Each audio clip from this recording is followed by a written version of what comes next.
Hello students. बेटा इस video में हम बात करेंगे uses of metals and non metals. इससे पहले वाली दो वीडियोस में हमने मेटल्स और नॉन मेटल्स की फिजिकल और केमिकल प्रॉपर्टीज के बारे में डिस्कशन की।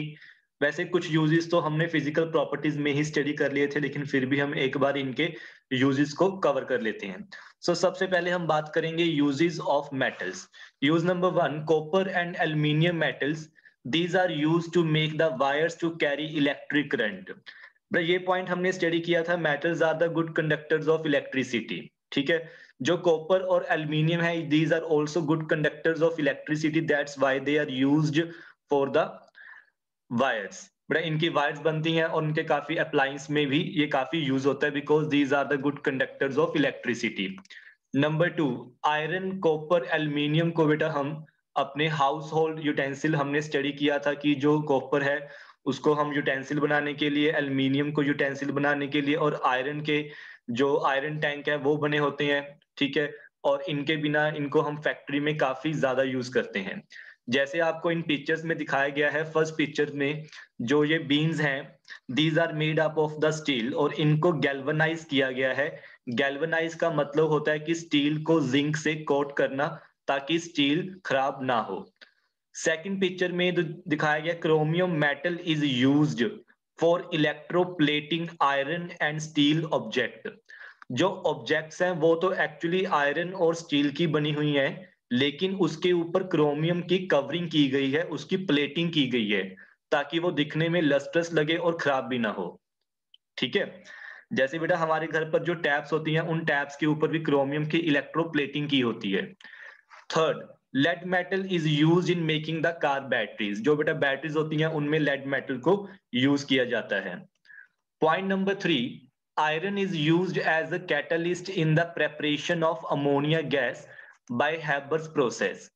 जब बेटा आप नाइट्रोजन प्लस हाइड्रोजन को ऐड करोगे ना, तो इससे अमोनिया गैस बनेगी। ठीक है, रिएक्शन को बैलेंसिंग आप कर सकते हो, तो इससे अमोनिया गैस बनेगी। अमोनिया गैस बनाने के वाले इस प्रोसेस को बोलते हैं हैबर प्रोसेस। इस रिएक्शन के लिए हमें एक कैटलिस्ट की रिक्वायरमेंट होती है, और वो कैटलिस्ट हम क्या होता है, आयरन। ठीक है, तो वहां पर क्या यूज होगा, iron. Point number four, as we have discussed earlier, zinc is used for the galvanising iron to protect it from the rusting. जो बेटा आयरन है वो एयर और मॉइस्चर के कारण खराब हो जाता है, इसीलिए उसको प्रोटेक्ट करने के लिए हम उसके ऊपर जिंक की कवरिंग कर देते हैं। This process is known as the galvanising. Point number five, chromium and nickel metals, these are used for electroplating.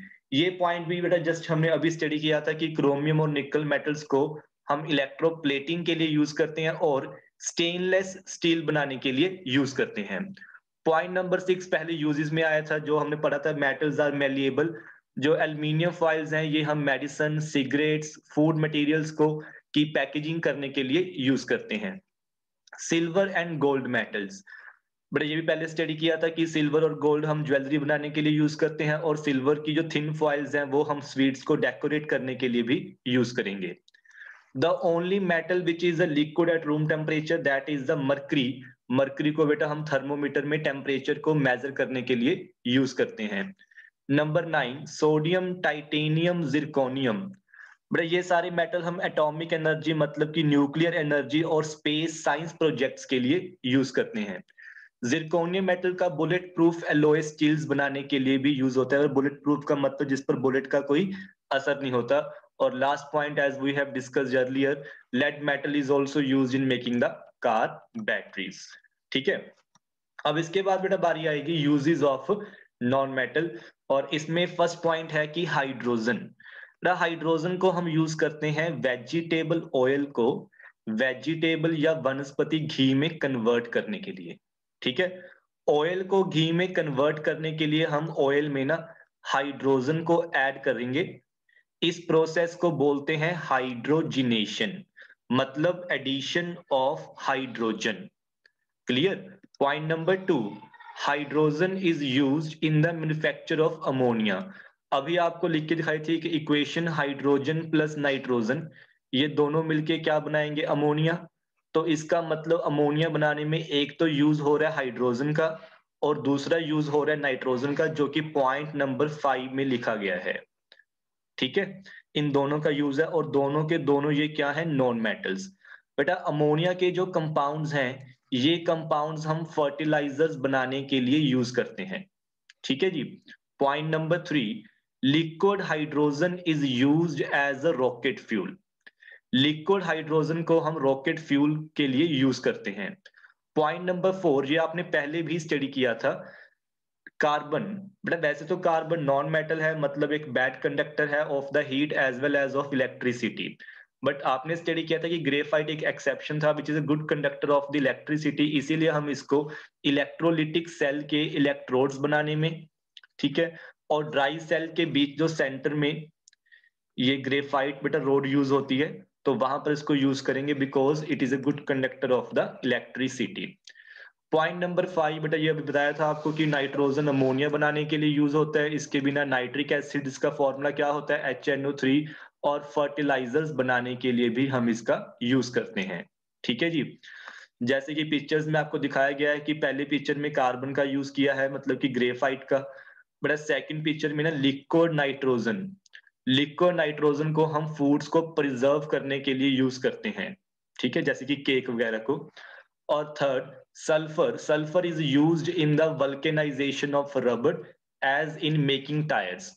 ये बेटा होता है क्या है, वल्केनाइजेशन, जो नेचुरल रबर है वो काफी सॉफ्ट होती है, उसका एज सच कोई यूज नहीं होता, उसमें हम कुछ अमाउंट सल्फर को ऐड करके थोड़ा सा उसको हार्ड करेंगे, और इस प्रोसेस को बोलते हैं हम vulcanisation.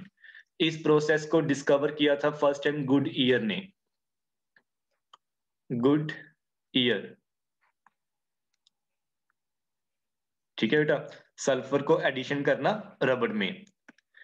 Next point, due to inertness liquid nitrogen is used to preserve food material. बेटा ये हमने देखा था अभी। Point number 7, compounds of the nitrogen like TNT। TNT की फुल फॉर्म क्या होती है, trinitrotoluene and nitroglycerine, these are used as explosives. इनको बेटा हम एज एक्सप्लोजिव्स यूज करते हैं, और इसमें भी नाइट्रोजन के जो कंपाउंड्स हैं वो यूज होते हैं। Point number 8, sulphur, sulphur is use for manufacturing sulphuric acid, जिसका बेटा फॉर्मूला क्या होगा, आपको मालूम ही है कि इसमें सल्फर प्रेजेंट है, तो ऑब्वियस सी बात है सल्फर का यूज तो होगा ही होगा। ठीक है, इसके बिना बेटा सल्फर एज अ फंजाइसाइड, फंगस को किल करने के लिए, और गन पाउडर बनाने के लिए यूज करेंगे। और सल्फर अभी आपने स्टडी किया था कि रबड़ को वल्केनाइज करने के लिए यूज करेंगे। तो ये थे बेटा इनकी यूजेस, और हमारा फर्स्ट पार्ट की जो रिवीजन थी वो हो गई कंप्लीट। अब इसके बाद कुछ क्वेश्चंस है, जैसे कि फर्स्ट क्वेश्चन आपको दिया गया कि name one metal and non metal which exist in liquid state at room temperature. Metal क्या है, मरकरी, और नॉन मेटल कौन सा था, ब्रोमीन। ये मेटल और नॉन मेटल रूम टेम्परेचर पर किस स्टेट में होंगे, liquid. Why are the metals called electropositive elements whereas non metals are called electronegative elements, because जो मेटल्स हैं वो इलेक्ट्रॉन लूज करने के फेवर में होते हैं। ठीक है, उनके ऊपर लूज करने के बाद पॉजिटिव चार्ज आ जाएगा। जो नॉन मेटल्स हैं इलेक्ट्रॉन गेन करने के फेवर में है, उनके ऊपर नेगेटिव चार्ज आ जाएगा। Name the most abundant metal in the earth crust. Aluminium first part में आया था ये। Name the most abundant non metal in the earth crust, oxygen, ये बेटा फर्स्ट पार्ट में आया था। तो इस तरह बेटा आपने कुछ क्वेश्चंस अब इसके ट्राई करने हैं। I hope so this will be clear to all of you.